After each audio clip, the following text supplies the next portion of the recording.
নমস্কাৰ, মোৰ নাম জ্যোতিষ্ম বৰা। জ্যোতি পাঠশালাৰ অন্য এটি ভিডিঅ'লৈ আপোনালোক সকলোকে স্বাগতম জনাইছোঁ। কালি এটা মই ভিডিঅ' বনাইছিলোঁ আৰু সেই ভিডিঅ'টোৰ লগত মিল থকা এটা ভিডিঅ' চাওক। আমাৰ মুখ্যমন্ত্ৰী মহোদয়ে এটা মন্তব্য চাই লওক, তাৰপিছত ভিডিঅ'টোৰ বিষয়ে আজি স্পষ্টকৈ ক'বলৈ চেষ্টা কৰিম।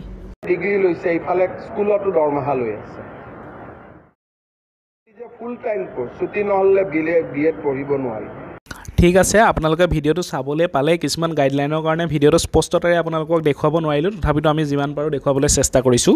তথাপিতো আপোনালোকে দেখিছে DY 365ৰ ভিডিঅ' হয়, গতিকে DY 365ৰ চেনেলত গ'লেও আপোনালোকে এইটোৰ বিষয়ে স্পষ্টতাৰে চাবলৈ পাব।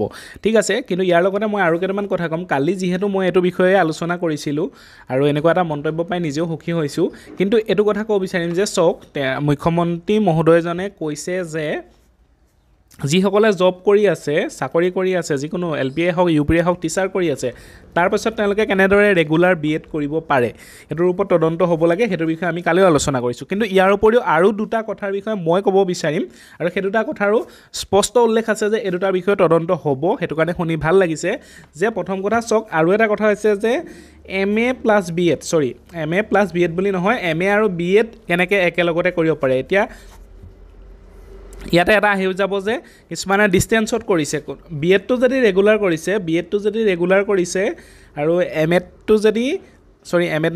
MAটো যদি আপুনি ডিষ্টেঞ্চত কৰিছে, প্ৰব্লেম নাই, কাৰণ দুটা কোৰ্চ এটা ডিষ্টেঞ্চত এটা ৰেগুলাৰকৈ কৰিব পাৰে দেই। আপোনালোকে ভালদৰে শুনি ল'ব। কোনোবাই এতিয়া B.Edটো ৰেগুলাৰ কৰি আছে, কোনোবাই ইগন'ত মাষ্টাৰ্ছ কৰিছে, KKHত মাষ্টাৰ্ছ কৰিছে, সেইটো প্ৰব্লেম নাই। কিন্তু কিছুমান এনেকুৱা ষ্টুডেণ্টো আছে মানে ৰেগুলাৰকৈ B.Ed কৰিছে, ৰেগুলাৰকৈ MA কৰিছে। সেইটো কেনেদৰে সম্ভৱ হয়, সেই ছাত্ৰ ছাত্ৰীসকলৰ ওপৰতো, সেই প্ৰশিক্ষাৰ্থীসকলৰ ওপৰতো কিন্তু ব্যৱস্থা হ'ব লাগে। কাৰণ দুটা ৰেগুলাৰ কোৰ্চ একেলগে কৰিব নোৱাৰি। কেৱল চাকৰিয়ে নহয়, অকল MA পঢ়ি থাকিলে B.Edও কৰিব নোৱাৰে। সেইটোৰ ওপৰতো ভালদৰে চাব লাগে দেই। গতিকে ডিষ্টেঞ্চৰখিনিয়ে নিজে গাত পাতি ল'ব নালাগে কথাটো। থাৰ্ড আহিলে, মুখ্যমন্ত্ৰী মহোদয়জনে আৰু এটা কথা কৈছে যে ৰেগুলাৰ ক্লাছ কৰিবই লাগিব। B.Edটো এটা ডিষ্টেঞ্চৰ কোৰ্চেই নহয়, B.Edটো ৰেগুলাৰৰ দ্বাৰা কৰে, কেৱল ইগন'তহে কৰিব পাৰি। গতিকে যিসকলে ৰেগুলাৰ কৰিছে, এতিয়া ৰেগুলাৰ কৰিছে বুলিলে ইয়াৰ লগতে আৰু এটা কথা আহি যাব, যোনসকলে বহিৰাজ্যত কৰিছে, অসমৰ বাহিৰত কৰিছে। মই কিছুমান পাইছোঁ, কিছুমান ষ্টুডেণ্ট আছে কুৰুক্ষেত্ৰ ইউনিভাৰ্চিটিত কৰিছে, মগধ ইউনিভাৰ্চিটিত কৰিছে, কেৱল ৱেষ্ট বেংগল ইউনিভাৰ্চিটিতে বা ৱেষ্ট বেংগলৰ যিকোনো B.Ed ইনষ্টিটিউশ্যনৰ আণ্ডাৰতে আবদ্ধ নাই দেই। এইটো কথা চাব লাগিব। ৱেষ্ট বেংগল B.Ed কৰি আছে, কিছুমানে মগধত কৰিছে, কুৰুক্ষেত্ৰত কৰিছে, সিংঘানিয়া ইউনিভাৰ্চিটিত কৰিছে। গতিকে সেই ছাত্ৰ ছাত্ৰীসকলকো, সেই প্ৰশিক্ষাৰ্থীসকলকো কিন্তু ভালদৰে চাব লাগে।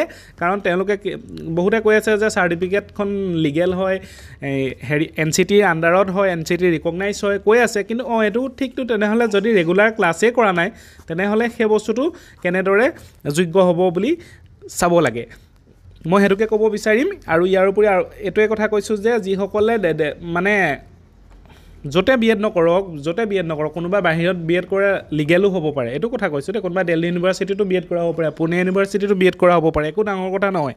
যদি লিগেল হয় দিব লাগে, সেইটোৱে কথা। আৰু যদি ইলিগেল হয়, তেওঁলোকে যদি কোৰ্চ কৰা নাই, ঘৰতে আছে, ঘৰৰ পৰা গৈ মেলি কেৱল এক্সামহে দিছে, প্ৰেক্টিছ টিচিং কৰা নাই, যিকোনো ইণ্টাৰ্ণশ্বিপ কৰা নাই, তেওঁলোকক কিন্তু মোৰ মতে এইটো যোনটো নিযুক্তি হ'ব, তাত চাকৰিৰ বাবে যোগ্য বুলি বিবেচনা কৰিব নালাগে। সেইখিনি কথাই ক'ব বিচাৰিম, কাৰণ এইটো বিষয়ে স্পষ্টতাৰে তদন্ত কৰিছে। আপোনালোকে আৰু এই ভিডিঅ'টো শ্বেয়াৰ কৰক আৰু নিজৰ ফালৰ পৰা যিকোনো মেম'ৰিণ্ডাম দিব পাৰি সেই ব্যৱস্থাটো কৰিবলৈ চেষ্টা কৰক। কাৰণ আপোনালোকৰ এটা পদক্ষেপে কিন্তু এজন বা দুজন ব্যক্তিৰ কাৰণে মুখত হাঁহি আনিব পাৰে। ঠিক আছে, আজি ভিডিঅ'টো ইমানতে সামৰণি মাৰিছোঁ। ধন্যবাদ। জয় আই অসম।